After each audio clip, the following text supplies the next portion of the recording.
सभापती महोदय, राज्यपालांनी जे अभिभाषण केलेलं आहे याला जो अभिनंदनाचा प्रस्ताव माननीय प्रवीणजी दरेकर यांनी मांडलेला आहे आणि या प्रस्तावाला विरोध करण्यासाठी मी उभा आहे। कारण हा प्रस्ताव ज्यावेळेस ठेवला किंवा जे राज्यपालांचं भाषण आहे हे भाषण जर आपण पूर्णपणे वाचलं तर मला असं वाटतं तेच ते मुद्दे, आकडेवारी बदल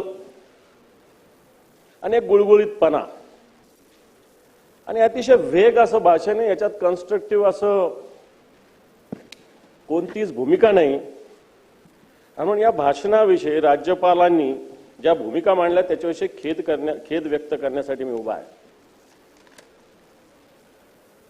कारण या भाषणाची सुरुवातच बघितली, छत्रपती माझं शासन, राजमाता जिजाऊ, छत्रपती शिवाजी महाराज, डॉक्टर बाबासाहेब आंबेडकर, महात्मा ज्योतिबा फुले, बिरसा मुंडा,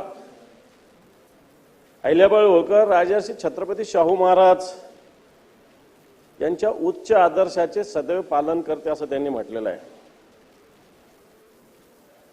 एक कविता आहे छत्रपती शिवरायाच्या विषयी, एका कवीनं फार मोठी, मी फक्त 4 ओळी त्याच्यातल्या व्यक्त करतो।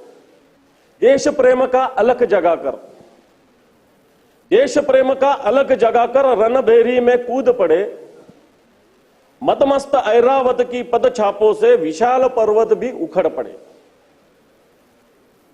असा विशाल पर्वत सुद्धा उखडून टाकणारे छत्रपती शिवाजी महाराज आणि अशी जनतेची भावना असताना त्यांचा पुतळा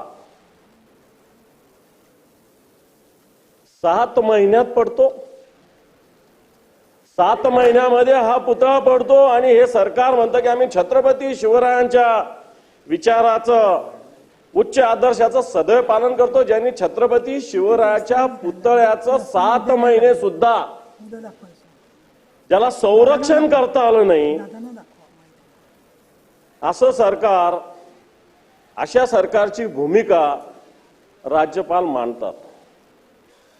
डॉक्टर बाबासाहेब आंबेडकरांची घटना जी त्यांनी लिहिलेली संविधान, तिचा अपमान परभणी सारख्या शहरात होतो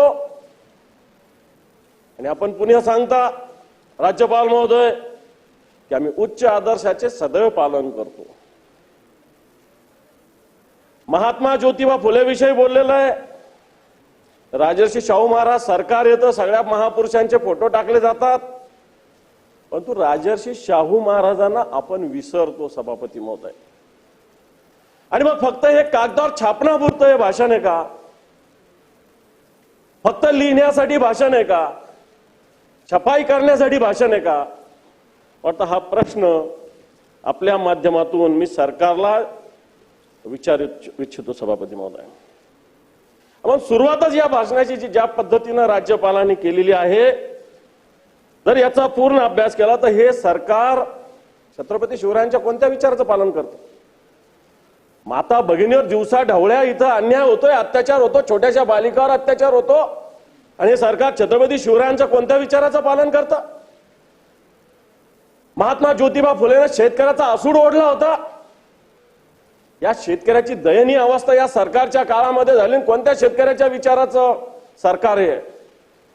राजर्षी शाहू महाराजांनी समतेचा संदेश या हिंदुस्थानाला दिला, नव्हे महाराष्ट्राला नव्हे तर हिंदुस्थानाला दिला, पण आज विषमता ठिकठिकाणी या महाराष्ट्रामध्ये सभापती महोदय रुजलेली आहे।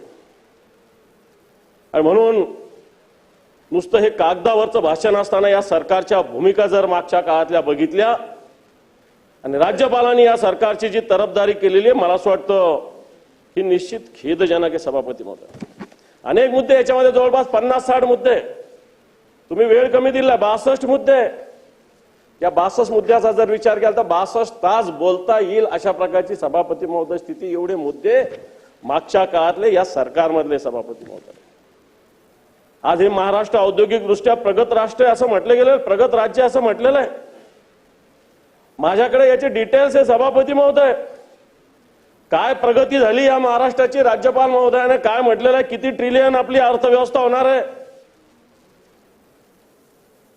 महाराष्ट्र स्थापनेपासून 471 ट्रिलियनची आपली अर्थव्यवस्था, 2028 पर्यंत यांना 1000 ट्रिलियनची अर्थव्यवस्था सभापती महोदय करायची आहे. याच्यात लिहिलेलं भाषण आहे, माझ्याकडे सगळे आकडे आहे. मी ट्रिलियनचं पण सांगतो तुम्हाला प्रवीण भाऊ, ट्रिलियनचं पण सगळं सांगतो मी तुम्हाला, टोटल सांगतो. का माझ्याकडे पूर्ण आकडेवारी आहे.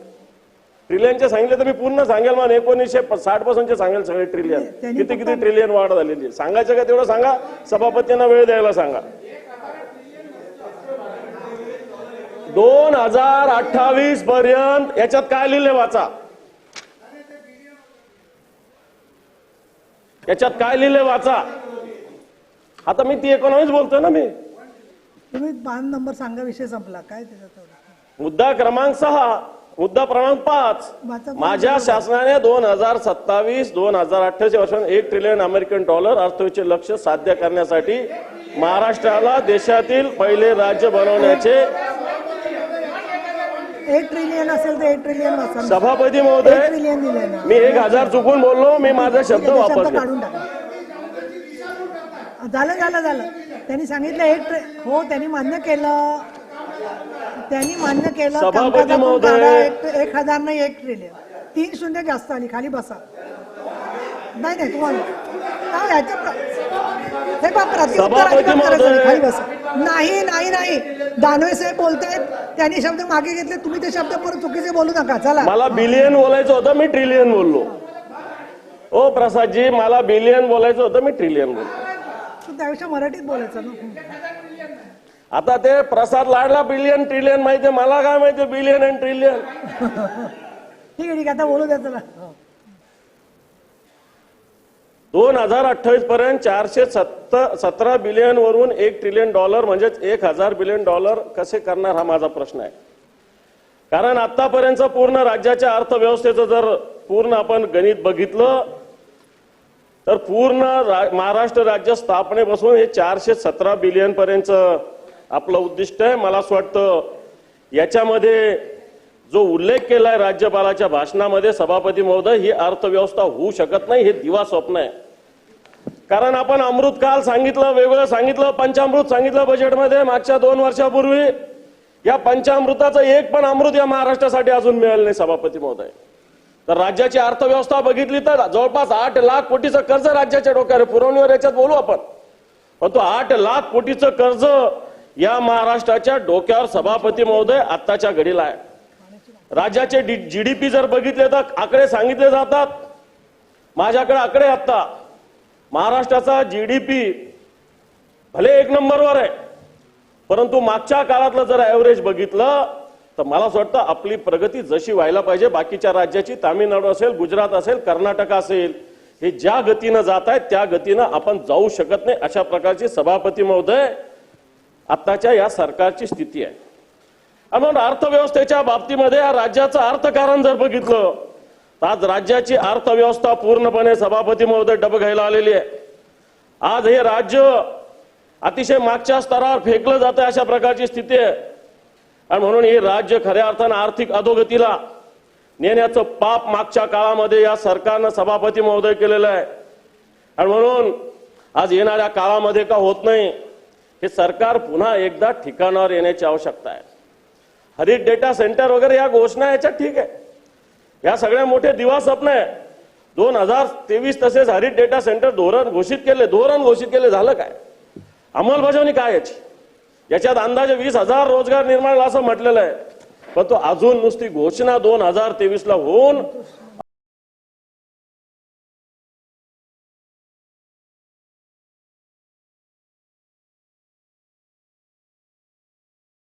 अजूनही मला असं वाटतं या सगळ्या याचा परिणाम राज्याला कोणताही मिळालेला नाही.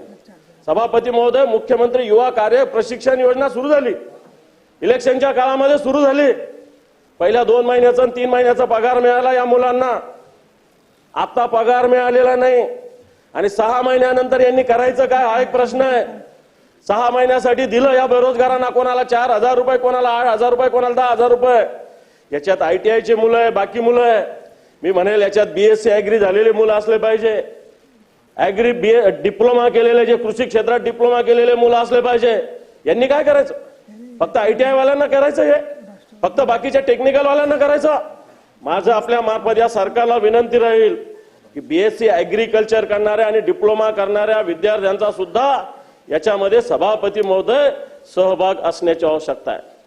सभापती महोदय, या राज्याने लाडकी बहीण योजना केली. मी आता पुरवण्यावर मी बोलणार आहे. 2100 रुपये द्यायचं आश्वासन दिलेलं आहे, पण पुरवणीच्या माध्यमातून मला वाटत नाही की 2100 रुपये दिले जातील.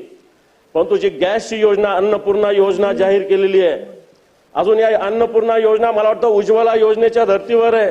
उज्ज्वला योजना बऱ्याच जणांनी बंद केलेली आहे. एकदाच गॅस सिलेंडर घेतलेला आहे, नंतर हे गॅस सिलेंडर घेतलं म्हणून याचा लाभ अतिशय कमी महिलांना मिळणार आहे. मी मागणी करेल की मागच्या काळात उज्ज्वला रजिस्ट्रेशन झाल्यानंतर कोणी सिलेंडर घेतलं असावं किंवा नसावं, एकदा जरी घेतलं असेल तर या सगळ्या महिलांना या अन्नपूर्णा योजनामध्ये समावेश करण्याची आवश्यकता आहे. कारण मागच्या काळात केंद्राची उज्ज्वला योजना होती, बऱ्याच महिलांनी गॅस सिलेंडर घेतले, परंतु दुसरं, तिसरं, चौथं कनेक्शन कधी घेतलं नाही. परंतु या अन्नपूर्णामध्ये घेत असताना मला असं वाटतं उज्ज्वलामध्ये ज्याचं रजिस्ट्रेशन झालं त्यांना सरसगट, कारण त्याच्यात मी बऱ्याच गॅस एजन्सीला फोन केले, DSOला फोन केले, जे ऍक्टिव्हेट आहे, जे आता चालू आहे, शिंदे साहेब, जे आता चालू आहे त्यांनाच देणार असं म्हटलं जातं. माझं म्हणणं असं आहे की उज्ज्वलामध्ये ज्याचं रजिस्ट्रेशन झालेलं आहे त्या सगळ्या महिलांना ह्या 3 सिलेंडरचा लाभ मिळाला पाहिजे, अशा प्रकारची मागणी मी आपल्या मार्फत या सरकारला करणार. सभापती महोदय, सर्वोच्च न्यायालयाच्या निर्णयाच्या आधीन अनुसूचित क्षेत्रातील रिक्त पदे भरण्याचा मुद्दा मांडलेला आहे, पण हे रिक्त पदे भरत असताना आज ही याची गती अतिशय कमी आहे. सभापती महोदय, अतिशय हळूहळू हे सगळं चालू आहे. याची गती येण्याची आवश्यकता आहे. या सगळ्या याच्यामध्ये गती जर घेतली तर मला असं वाटतं निश्चित आदिवासींना न्याय मिळू शकेल. सभापती महोदय, निवृत्ती वेतन योजनेचा उल्लेख केला, परंतु या राज्यातील ज्या सरकारी अधिकाऱ्यांची भूमिका आहे, सातत्यानं जुनी पेन्शन योजना लागू केली पाहिजे, ही भूमिका सातत्यानं या राज्यातील सर्व कर्मचाऱ्यांनी मांडलेली आहे. या जुन्या पेन्शनच्या बाबतीत सरकारने येणाऱ्या काळात सरकार काय धोरण करणार आहे की हीच जी केंद्र शासनाने एकीकृत निवृत्ती वेतन आहे हीच करणार आहे. कारण सरकारने सुद्धा याच्यामध्ये येणाऱ्या काळामध्ये जुनी पेन्शनच्या योजनेमध्ये मला असं वाटतं पुढाकार घेण्याची आवश्यकता आहे. आज प्रधानमंत्री आवास योजना ग्रामीण असो, शहरी असो, राज्याच्या वेगळ्या योजना असतील, शबरी योजना असतील, अन्य रमाई योजना असतील, अतिशय स्लो काम चालू आहे. सभापती महोदय, 2022ला आपण हर घर छत देणार होतो, 2024 उजाडलेलं आहे. 10% सध्या लोकांना अजून घरकुलाचा लाभ मिळाला. मग ग्रामीण भाग असेल नाही तर शहरी भाग असेल, या सगळ्या ठिकाणी अजूनही घरकुलाचा लाभ जसा पाहिजे तसा सभापती महोदय जनतेला मिळालेला नाही. सभापती महोदय, या सगळ्या माध्यमातून या घरकुलाची जर आपण स्थिती बघितली तर फक्त सरकार घोषणा करतंय हर घर छत देणार होतं, परंतु अजून छत मिळालेलं नाही. सभापती महोदय, पुणे ते छत्रपती संभाजीनगर रस्त्याचा याच्यात उल्लेख केलेला आहे, ग्रीनफील्ड द्रुतगती मार्गाचा, परंतु अजून याचा कोणताही पुढच्या काळामध्ये कोणताही पावलं उचललेले गेले नाहीये. आणि म्हणून सभापती महोदय, या सगळ्या विषयामध्ये बोलत असताना खऱ्या अर्थाने सरकार ज्या पद्धतीनं काम करतं या जनतेच्या हिताचं काम कुठंच होत नाही. अनेक उपसा जलसिंचन योजनाविषयी सरकारने भूमिका घेतलेल्या आहे. मला असं वाटतं कालच संभाजीनगरची जी रामकृष्ण उपसा जलसिंचन योजना होता त्याच्यामध्ये कॅबिनेटने निर्णय घेतलेला आहे. पण तशीच योजना एक मुक्तेश्वर उपसा जलसिंचन योजना सुद्धा आहे, मोठी योजना, हिच्याविषयी सुद्धा सरकारने पावलं उचलण्याची आवश्यकता आहे. कारण अनेक सहकारी संस्थांनी मागच्या काळामध्ये या महाराष्ट्रामध्ये अनेक सिंचनाच्या योजना सुरू केल्या सभापती महोदय, परंतु या सिंचनाच्या योजना सुरू होत असताना या योजना नियोजनाअभावी किंवा सरकारच्या सहकार्याअभावी बंद पडलेल्या आहे. म्हणून याच्यामध्ये सुद्धा सरकारने लक्ष देण्याची आवश्यकता आहे. सभापती महोदय, सरकारने वेगवेगळ्या विषय बोललेला आहे. आश्रमशाळाविषयी हे देणार, आभासी टॅब देणार, प्रयोगशाळा देणार, डिजिटल वर्ग घेणार. तुम्ही सकाळी सभापती महोदय नंदुरबारचा आणि पालघरचा उल्लेख केला. या आदिवासी शाळांची आवश्यकता काय? इथं बेसिक सुविधा नाही, बाथरूम नीट नाही, नीट बेडरूम नाही, नीट बेड नाही, मुलींसाठी डॉक्टर नाही. या सगळ्या हॉस्टेलमध्ये मी अनेक हॉस्टेलला जाऊन आलो सभापती महोदय.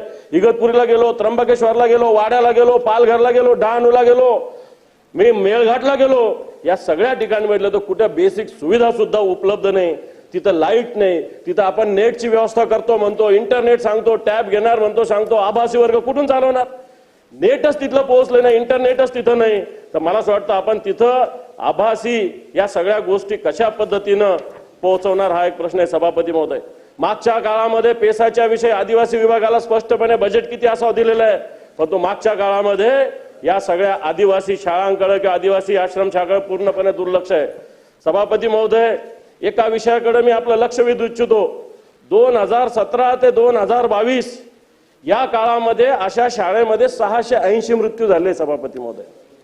हे मृत्यू विजेच्या शॉकने झाले, कुत्रा चावल्याने झाले, पाण्यात बुडून झाले, श्वसनाच्या त्रासामुळे झाले. अशा वेगवेगळ्या पद्धतीने जर बघितले तर या मुलांचे जवळपास 680 विद्यार्थ्यांचे मृत्यू या आश्रम शाळेमध्ये घेतलेले. सरकार एकीकडे टॅब देणार म्हणतं, आभासी वर्ग घेणार म्हणतं, डिजिटल वर्ग करणार म्हणतं, परंतु खऱ्या अर्थानं जर बघितलं तर या बेसिक गोष्टीच या ठिकाणी अजून उपलब्ध नाही. सभापती महोदय, औषधाच्या विषयी बऱ्याच भूमिका राज्यपाल महोदयांनी मांडलेल्या आहे. मला वाटतं मी अंतिम आठवड्यात त्याच्यावर डिटेल बोलेल, परंतु आताच्या घडीला रोज बातम्या येतात, बोगस औषधं सगळ्या वेगवेगळ्या हॉस्पिटलमध्ये दिले जातात. सभापती महोदय, बॉम्बे मेडिसिन सी ग्रेडच्या औषधाचा सुळसुळाट या महाराष्ट्रात झालेला आहे. ठिकठिकाणी लोकांना फसवलं जात आहे आणि म्हणून मला असं वाटतं हे फसवलं जात असताना या विषयाकडे सुद्धा आपण लक्ष देण्याची आवश्यकता आहे. आपण त्या ऑलिम्पिकमध्ये पदक मिळवण्याला स्वप्नील कुसाईला 2 कोटी दिले. हरियाणा सरकारने 4 कोटी दिले, 4 कोटी रुपये. हरियाणा सरकारने ऑलिम्पिकमध्ये कांस्य पदक मिळवणाऱ्याला 4 कोटी रुपये दिले. आपलं सरकार स्वतः श्रीमंत आहे म्हणतं, प्रगत आहे म्हणतं, परंतु खेळाडूला, स्वप्नील कुसाई सारख्या खेळाडूला मला वाटतं आपण फक्त 2 कोटी रुपये दिलेले आहे. आणि म्हणून या खेळाची सुद्धा आभ या महाराष्ट्रात ठेवण्याची आवश्यकता आहे सभापती महोदय. सभापती महोदय, मी जास्त बोलणार नाही. मी या सगळ्याच्या सिंचनाचा मुद्दा या राज्यपालांनी मांडलेला आहे.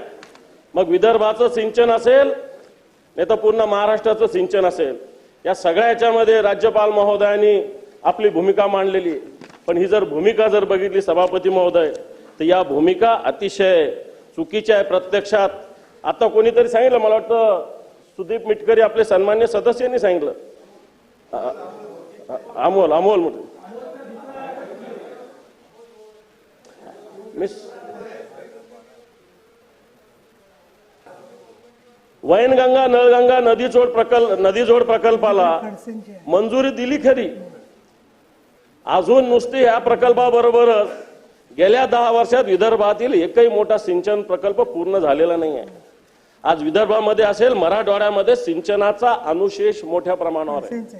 मराठवाड्यात राज्य मंत्रिमंडळाची बैठक झाली, 46,000 कोटी रुपयाचं आश्वासन दिलं, पण अजून 46 रुपये सुद्धा या मराठवाड्यासाठी खर्च झाले. तीच परिस्थिती या विदर्भाची आहे. प्रधानमंत्री कृषी सिंचाई योजनेचा या राज्यपालांच्या भाषणात उल्लेख आहे, परंतु आज या ज्या सिंचन प्रकल्पाची जर परिस्थिती बघितली की मला असं वाटतं जे उद्दिष्ट ठरवलं होतं 5.37 लाख इतकं क्षेत्र सिंचन लागवडीखाली येणार, त्याच्यापैकी आतापर्यंत फक्त 2.25 लाख सिंचनाखाली आलं. अनेक प्रकल्प आजही सिंचनाचे हे अपूर्ण आहे सभापती महोदय.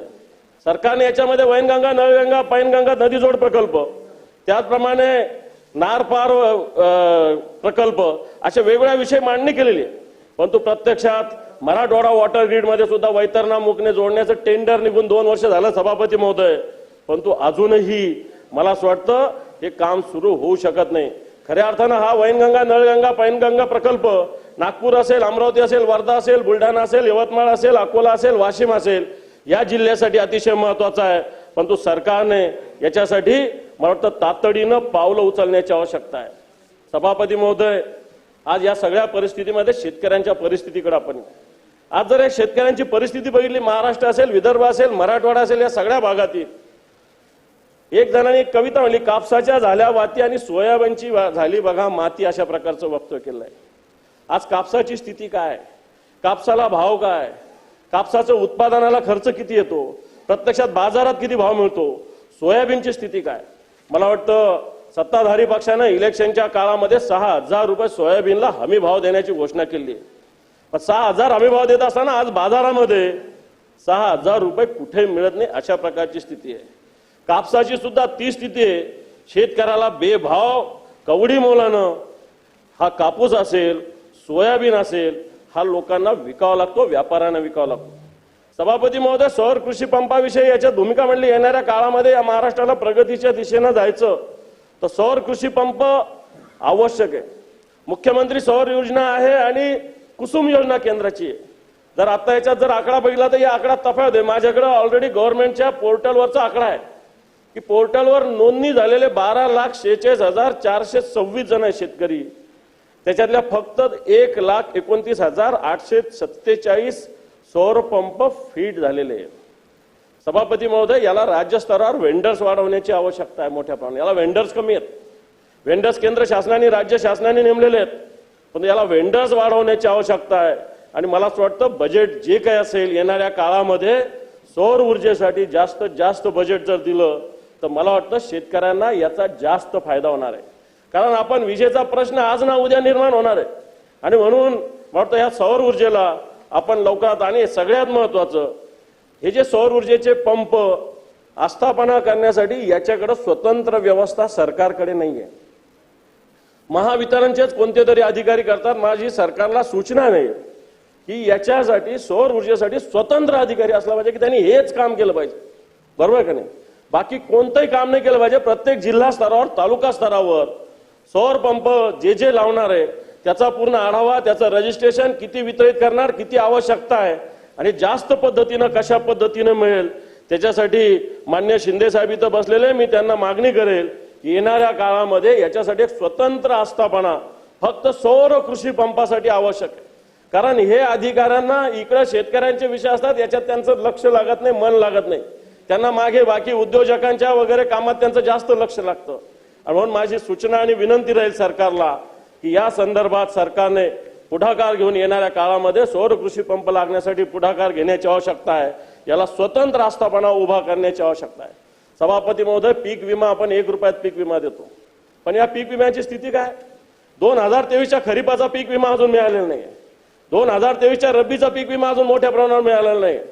2023चे खरीप 2023 अजून 243.97 कोटी रुपये अजून वाटप करायचे बाकी आहे. रब्बीचे सुद्धा अजून 195 कोटी रुपये वाटप करण्याचे बाकी आहे. सरकार पैसा देतं, केंद्र सरकार पैसा देतं, राज्य सरकार पैसा देतं, विमा कंपनी विमा मंजूर करतं, पण तो शेतकऱ्याला वितरित करत नाही. अशा प्रकारची स्थिती सभापती. त्यामुळे हा विमा जो आहे या विम्यासाठी मला असं वाटतं स्वतंत्रपणे सरकारने ड्राईव्ह घेण्याची आवश्यकता आहे. ज्या कंपन्या यांचे कार्यालय सुद्धा कुठेच उपलब्ध नाही, यांचे फोन सुद्धा कुठेच लागत नाही आणि पीक विमा कंपन्या मोठ्या प्रमाणावर सरकारच्या बळावर नफा कमवतात, परंतु मला वाटतं शेतकऱ्याला एक कवडी सुद्धा देत नाही. अशा प्रकारची स्थिती सभापती महोदय. आणि म्हणून या विम्याच्यासाठी सरकारने मला असं वाटतं एक अग्रेसिव्हली या कंपन्या नुसत्या नफा कमवण्यासाठी, शेतकऱ्याच्या हितासाठी विमा कंपन्यांना काही घेणं देणं नाही आहे. आणि म्हणून सभापती महोदय, या सगळ्या विषयामध्ये आपण पावलं उचलण्याची आवश्यकता आहे. मी सोयाबीन विषयी बोलत असताना आपण सरकारने 5,000 रुपयाची मदत देण्याची घोषणा केली होती. या 5,000 रुपयातले अजून 1400 कोटी रुपये शेतकऱ्यांचे देणं या पूर्ण राज्याचे बाकी आहे. 4,194 कोटी मंजूर केले होते, त्यातले 1400 कोटी रुपये अजून शेतकऱ्याच्या खात्यावर जाण्याची आवश्यकता या कापसासाठी आणि सोयाबीनसाठी. सभापती महोदय, मी दूध उत्पादक शेतकऱ्यांचा मुद्दा आपल्याकडे मांडू इच्छितो, कारण याच्यामध्ये दुधाविषयी सुद्धा बऱ्याच भूमिका मांडलेल्या आहे. पण आज दुधाची परिस्थिती काय, दूध संघाचे भाव काय, सरकारचे भाव काय, शेतकऱ्याला काय भाव मिळतो? शेतकऱ्याला आपण 5 रुपये अनुदान देण्याची घोषणा केली होती, अजून सुद्धा याच्यातलं अनुदान देणं बाकी आहे. अजूनही याच्यातलं 130 कोटी रुपये दुधाचं अनुदान 1.5 वर्षापूर्वी 5 रुपये जाहीर केलं होतं, याच्यातलं 130 कोटी रुपये अजून देणं बाकी आहे. आणि म्हणून दूध उत्पादक शेतकरी आताच्या घडीला अतिशय हलाखीची परिस्थिती जगतोय. वाटतं त्याच्याकडे सुद्धा लक्ष देण्याची आवश्यकता आहे. आज आत्महत्याचा, शेतकऱ्याचा आत्महत्याचा विचार करत असताना आज या राज्यामध्ये सरकार आल्यापासून जवळपास 6,500 आत्महत्या, 6,740 आत्महत्या 31 नोव्हेंबर 1 जुलै 2022 ते 30 नोव्हेंबर 2024 पर्यंत 6,740 आत्महत्या शेतकऱ्या झाल्या आहे आणि सगळ्यात जास्त आत्महत्या सभापती महोदय अमरावती आणि नागपूर विभागात झालेल्या आहे. आणि सभापती महोदय, या भागात हे अधिवेशन होत असताना या शेतकऱ्याला आपण न्याय देणार आहे का? हा शेतकरी मान्य मुख्यमंत्र्यांनी मुख्यमंत्री झाल्यानंतर हा महाराष्ट्र आत्महत्या मुक्त करण्याची घोषणा शिंदे साहेबांनी केली होती नांदेडला तो. पण या महाराष्ट्रामध्ये मागच्या काळामध्ये जवळपास 6,500 आत्महत्या सभापती महोदय झाले. म्हणून आत्महत्या करणारा हा महाराष्ट्र शेतकरी या महाराष्ट्रामध्ये आपल्याला पाहायला मिळतो. आज दुष्काळाची परिस्थिती सातत्यानं निर्माण होते. शेतमालाला रास्त भाव सरकार देऊ शकत नाही. हमी केंद्र नुसती घोषणा केली जातं, आपल्याला हमी भाव देण्याची घोषणा केली जाते. हमी भावापेक्षा कमी भाव देणार आहे त्याच्यावर कारवाई करण्याची घोषणा जाते. परंतु या राज्यात अशा पद्धतीनं एकाही व्यक्तीवर कमी भाव देणाऱ्यावर गुन्हा आतापर्यंत दाखल नाही. सभापती महोदय, पीक विम्याच्या बाबतीत अशी स्थिती आहे. आज कांद्याच्या बाबतीत सुद्धा कालच बातम्या आलेल्या आहे. कांद्याचा भाव शेतकऱ्याकडून 8 रुपये आणि बाजारामध्ये 80 रुपये अशा प्रकारची स्थिती. सभापती महोदय, कांद्यामध्ये आयात निर्यात धोरण, मला वाटतं आताच्या घडीला या आयात निर्यात धोरणामुळे कांदा उत्पादक शेतकरी सुद्धा त्रस्त आहे.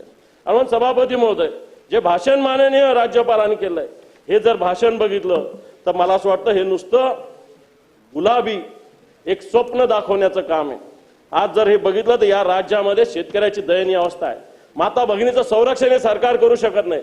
बेरोजगारीच्या स्थितीत बघितले तर एमपीएससी, यूपीएससी, एमपीएससीच्या मुलांची मागणी आहे की ज्या वर्षी परीक्षा त्याच ताबडतोब त्याचे निकाल जाहीर व्हावे. युपीएससीच्या धर्तीवर परीक्षा झाल्यानंतर मला वाटतं 1-1, 1.5 वर्ष भरतीसाठी लागतं. आणि म्हणून एमपीएससीचे विद्यार्थी सुद्धा मला असं वाटतं या सरकारला मागणी करतात, सातत्यानं टाहो फोडतायत की मला असं वाटतं आमचं काहीतरी ऐकलं पाहिजे. पण ते सरकारच्या कानावर हे जात नाही. ह्या सरकारचे कान त्याच्यासाठी उघडे नाही. म्हणून सभापती महोदय, आज या महाराष्ट्रामध्ये शेतकऱ्याच्या आत्महत्येचा टाहो मोठ्या प्रमाणात फोडला जातो. माता भगिनीच्या संरक्षणाचा प्रश्न या महाराष्ट्रात आहे. बेरोजगारीचा प्रश्न या महाराष्ट्रात आहे. विजेचा प्रश्न या महाराष्ट्रात आहे. आणि असं असताना हे सरकार, मला वाटतं राज्यपाल महोदय अशा पद्धतीनं गोड गोड आणि गुलाबी गोष्टी करत असताना या भाषणाविषयी मी खेद व्यक्त करतो आणि माझं बोलणं थांबवतो. धन्यवाद. जय हिंद, जय महाराष्ट्र. आता पुढे जाण्याच्या आधी